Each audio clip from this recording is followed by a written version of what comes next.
nkɔmmɔtwetwe no ɛso ɛwɔ dwumadie so but anɔpa deɛ yɛni nkɔmmɔ ɛmfa adan ɛho mene wo kasa yi wahyɛ abrabɔ ase nyame adom wanya adwuma a woyɛ no yɛtua wo ka bi why wadwen sɛ in the next 2 or 3 years wopɛ sɛ woware owo na unya some small car bi na wankasa fie but sɛnea wobɛsi dan no ɛna ayɛ wadwendwene.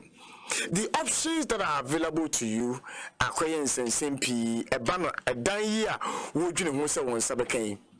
And into Oda Wonder. And the BIA we about to say, oh, and I affordable housing project to be, and I saglami, and I say, about Korea, no. Na ye hu nipa edan ne kwampo no ye de ma omo eba ko wiase no na mpanyimfo na nkasa wo mo enenim kwa omo fa so a the people acquire those so called affordable houses. Anapai ye bedin komo afa affordable houses ye bedin komo afa the options that are available to you se oye wadin se wo pedan a na onipa ba boame amedi sankomoy Mr. Salah Kweku Kalmoni or executive director Emma Silver Star Towers Limited. Na yenino edin komo about affordable housing. Chief, good morning. Good morning, sir. How are you doing today? Oh, excellent. It's a fine day to be here today. It's good to have you in the studio as well. The Kweku, where did you get the Kweku from? Hey, I always get asked this question. You know, when you are born on Wednesday in Ghana, you are Kweku. Okay. I'm also known as KK for Kweku Kalmoni. Okay. And you, Utichi? Kakra. Kakra. Yes. And what did it be? That one I don't know. You can't have the name Kweku and not understand whether you have taken in something or not. But it's good to have you in the studio. So let's talk about housing and affordable housing. We started this conversation somewhere, and now it has come to the studio. Let's talk about affordable housing. What do we mean when we say affordable housing? Yes, I think Greda, some few years back, we did some research and we defined housing. And housing is defined as follows, according to our definition, not the government definition or international definition. Okay. Number one, it needs to have at least one bedroom. Minimum, it needs to have a living dining space. It needs to have a washroom. It needs to have its own electricity, water meter. It also needs to have a minimum area of 45 square meters or more. And then the price must not be more than $65,000 US or more, which is today around 380,000 Ghana cedis or less. So that's how we define affordable housing in Greda. $65,000 or less. Or less. Yes. And that's an affordable house. Correct. 1 bedroom. 1 bedroom or 1 more. kitchen. Yes. And that's affordable, costing $65,000. Is that affordable? Well, this is the upper limit of the definition. But at Greda, we have 3 companies who are selling at around the $30,000 mark, which is around 200,000 Ghana cedis. And you have Blue Rose, you have Adum, and you have Lakeside Estate. So we can build at below those $65,000 because $65,000, as I see from your face, is surprising you. Yes, it's a lot of money for an ordinary Ghanaian when we are talking about affordable housing, because you see, the perception has been created that it's something that everybody must afford, but I don't think any ordinary Ghanaian listening to us this morning can afford $65,000 on the go like that. But let's come to the point you made about the lower levels you can come to, because you made the point about $30,000 house. If $65,000, I'm getting 1 bedroom, 1 kitchen, a net area of 45, and all those technicalities, what would a $30,000 house get me? Actually, let me talk about the house which we recently built. It's a 2-bedroom house. 2-bedroom house. It's 53 square meters. It has its living space, dining space. It has a kitchen. It has a balcony. It has its own water meter and electricity meter. We can talk more about it. And it's going for $33,000. $33,000, which is 198,000 Ghana cedis. I don't want the Bank of Ghana now to come and arrest me for quoting too many dollars. So this amount of money this $33,000. Yes. When we say affordable housing, what category of people are your targets, or what category of people can afford these products? I think that's an excellent question, and that's why I'm here today to answer that question. This is targeting the lower income, because a lot of people in our real estate sector, they build at for the middle class and for the high end.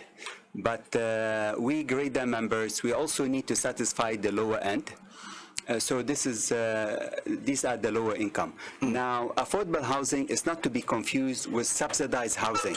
Okay. Because there's a certain group of people who, because of the financial circumstance, they will never be able to afford a house without intervention. And here we are talking about a sustainable way of building houses without any, let's say, direct government interventions.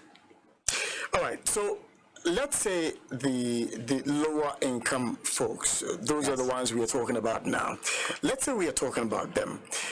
Raising this amount of money, okay, to purchase the project you mentioned just a few minutes ago, the $33,000, house. How easy would that be? Yes, well, purchasing a house in any society in the world is not something easy. It's something a person does within a lifetime, and it's a legacy you leave to your children. So for us, we have figured out a way to do it, and it needs patience. So before you buy a house, you need a deposit, because no developer or no mortgage institute will give you a house if you haven't saved. So very simply, a person must save for 10 years. And in Ghana, there are two things which help us save. First of all, there's SNIT Tier 2. You have SNIT Tier 1, Tier 2. Now, Tier 2 is allowed by law for a person to use to buy a house, not to buy land, not to build a house, but to buy a house. Number two, we also have Provident Fund. So if a person has saved in the SNIT Tier 2, and a person has saved in the third tier, which is the Provident Fund, after 10 years, that person should have between 20 to 30% deposit. Now, the other thing is that for the lower, we always talk about family income, combined income for both the husband and the wife. So imagine two people, they have been working for the last 10 years. They should be able to save, other than the other savings, between the SNIT and between the Provident Fund and the saving, they should be able to do about 50,000 Ghana cedis deposit. Are we not holding a lot of things constant when we are having such conversations? Because you see, a young man, let's say, the person should have been able to save, let's say, 10 years, right? Young man starts life, let's say, at the age of 26 years, gets married, 27, has gotten a job that pays him 5,000 Ghana cedis, has, let's say, 2 kids. These kids maybe will be paying fees about 4,000 Ghana cedis. At what point is he able to accumulate much to do the savings for a period of 10 years before now he can begin considering just this option of a $33,000 building? That's a good question. Yes. But as I said, this product is for the lower income. It's not for people who are below the poverty line. And if you look at other societies, whether it's in UK, Canada, US, there are certain type of people who just they live in warehouses. The government takes a big warehouse, put 1,000 beds, and put them there. So we're not talking about those type of people. We're talking about people who are actually your plan, because they say your house is the biggest asset you'll ever buy in your life. And some people, unfortunately, they don't even do that.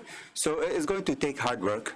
As I said, maybe a person will graduate around 22. Before they get a good job, it's around about 25. So from 25 to 35, before you buy your house. At 35, you and your wife, then it takes 15 years. By the time you are 50 years old, you have already bought your house, and then you have another 10 to 15 years before retirement. So it takes some sound long-term financial planning. Okay, obviously, if you have 4 children, 5 children, you're not going to be able to do this thing. So you have to pace yourself. You have to do your family. So like our project here, we have designed it to be a 2-bedroom for a husband and wife, and for 2 children. More than 2 children, the house is not designed. In the future, we're going to design a 3-bedroom house. So it all has to do with financial planning, family planning, and saving. Okay, because later on I'll talk about affordable mortgages, because part of the conversation, you can never talk about affordable housing if you don't talk about affordable mortgages. That's the point I was going to bring you to, because you made mention of mortgage. We hear of mortgage, but as to whether we understand what mortgage is another matter altogether. What is mortgage? That's a good question. A mortgage is basically a loan for a house. A loan for a house. When you have a loan for a house, that's a mortgage. And in Ghana, there are 3 institutions who do this very well. We have Ghana Home Loans, we have Republic Bank, and we have Stanbic Bank. And those are the 3 banks we are working in for mortgage. But unfortunately, we need affordable mortgages. Okay. And more advanced economies, you have interest, business loans, commercial loans at 6%, 7%, but the mortgage is at half the price. It's at 3%. So when you walk into a bank in UK, you see 3%, in Canada 3%, in Europe it's 3%, but in Ghana it's 25%. So the mortgages are not affordable at all. So with our president, Greater President Patrick, he has done a paper to the business and to the government on how to reduce the risk for mortgages, so that instead of us paying 24-25%, how we can do 12%. And I think this is achievable. I know the government has a subsidized program of mortgages for the government affordable house at 12%. And we, the industry, the real estate industry, we want to encourage the banking industry to do 12%, because a house is the most secured asset you have. If you give me 100,000 Ghana cedis and I run a business, I can lose the money, right? But if you give me 100,000 CD or 200,000 and I buy a house, the house cannot disappear. And you know what happened in 2018, the banking industry? Yeah. Billions of CDs disappear. But in real estate, you can't have it disappear. So the whole mortgage thing and accessing that facility by people who may be interested in, for instance, your building, how easy, how informed are we as Ghanaians when it comes to the housing sector and the mechanisms that are in there, especially accessing, these facilities through the banks to purchase buildings? It's a good question. I don't think a lot of people know how mortgage, even you asked me what does a mortgage mean. So it also ties into the savings. I know Republic Bank and Ghana Home Loans, they have like a saving account to buy a house. Okay, so now you have even a 3rd level of saving. You have your SNIT saving, you have your Provident Fund saving, and then you have a house fund savings. And for the bank, something called risk management. They need to manage their risk. So one way of managing the risk is for a person to be saving with a bank for the last 10 years. Because when they do that, then they should have the courage to give them a discounted mortgage of 12%. So the question of the banks supporting your efforts, how about the role of government? Because I'm asking myself this question while we're having this conversation at the back of my mind. Okay, so if they are building affordable houses, 2-bedroom, all these facilities are in there, and it's costing 198,000 cedis.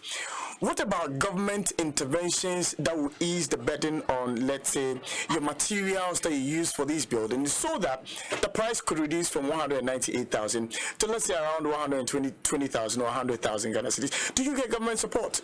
Right now, we grader members who are at the affordable level, we don't get government support.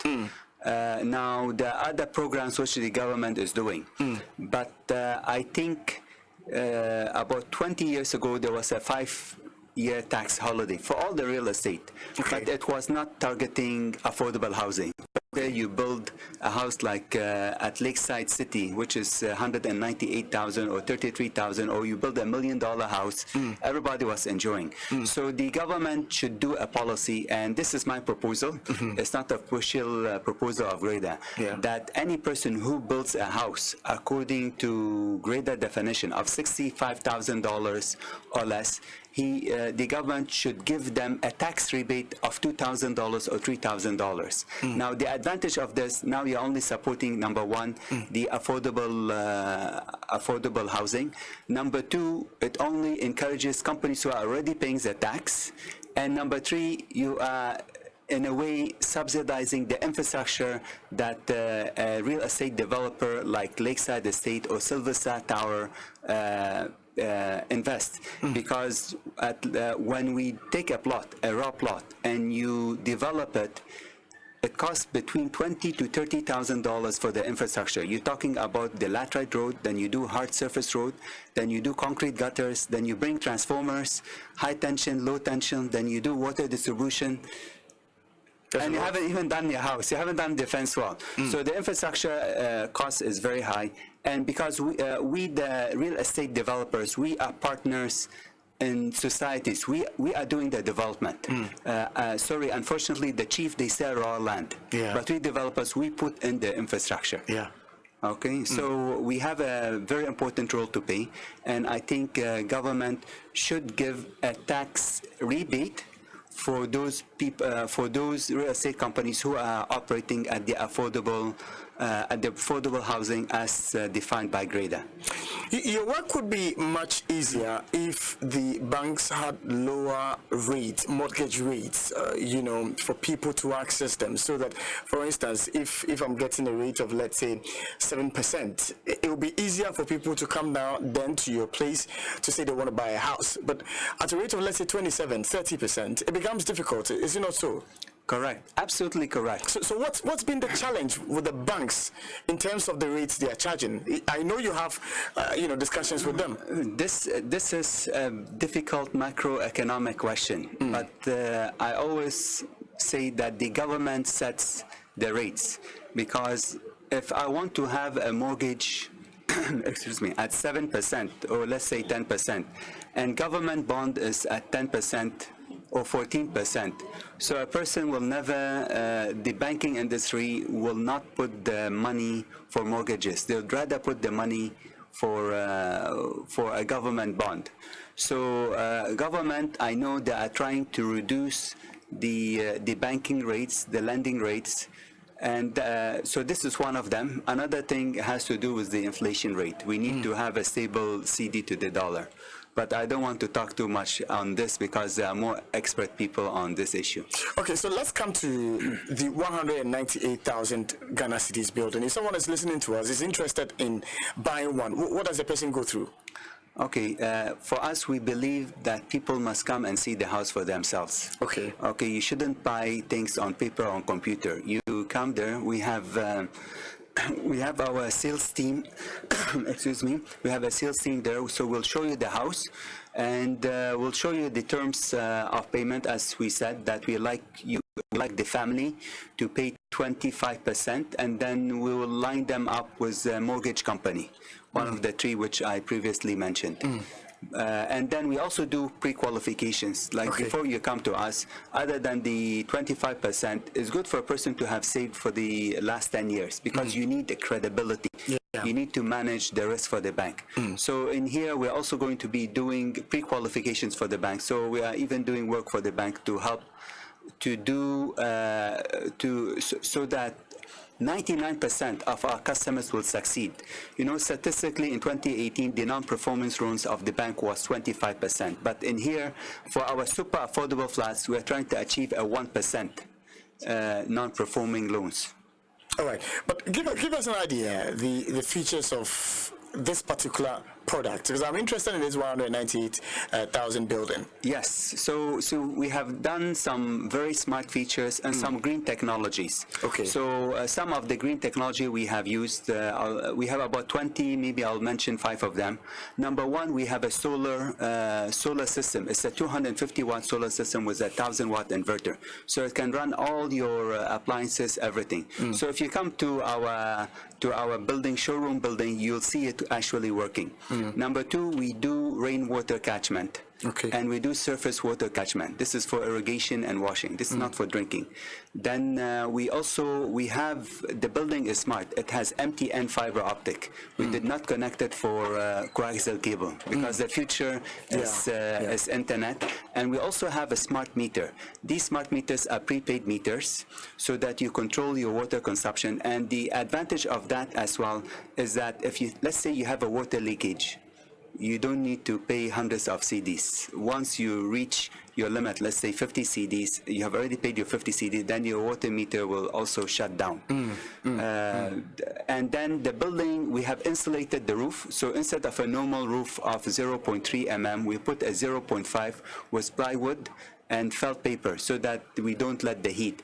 But one of the most wonderful things we have used a technology called concrete wall system. It's a polystyrene steel reinforced micro concrete building so that it insulates the building from the tropical sun. So we have overhangs, we have ventilation, cross ventilations.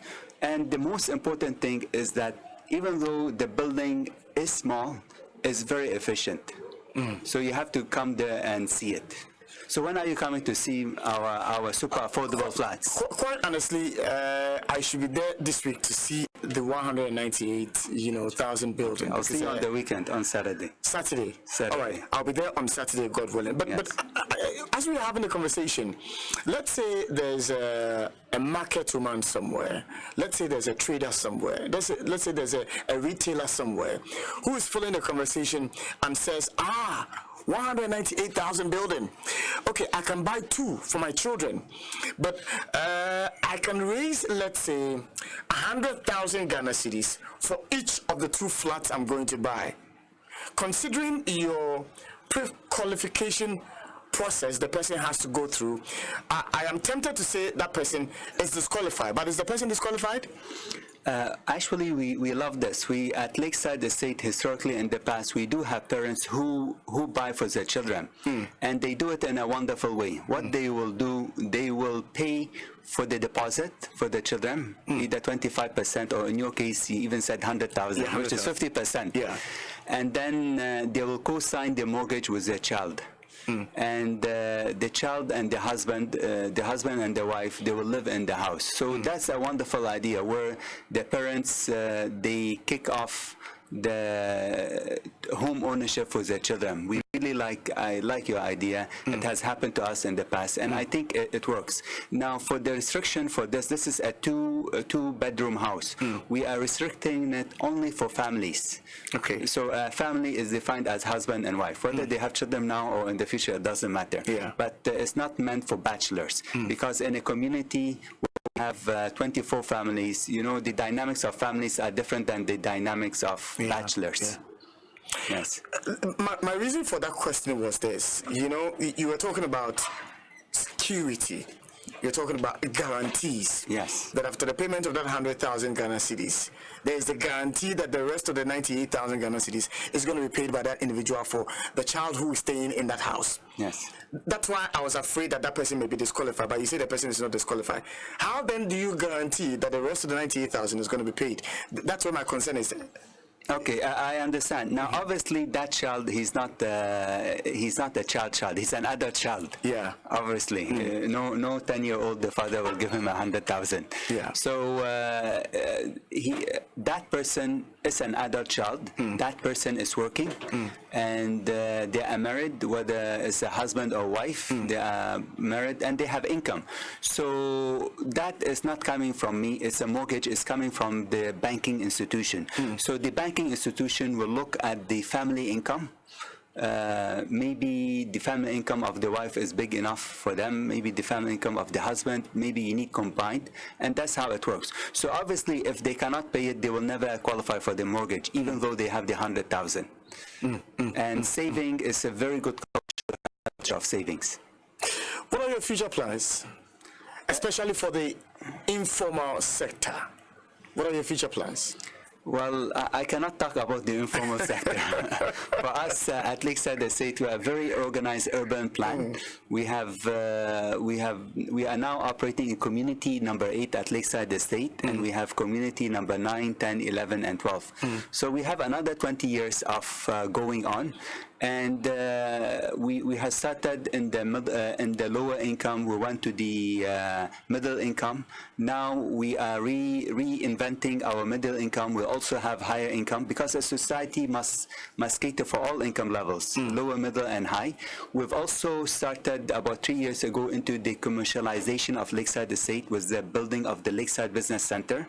Inside it, we have pharmacies. We have we have created a place for a banking hall with a vault, and then we also have land for schools. We have land for orphanages, and we need more people to come invest. We have also done light industrial area.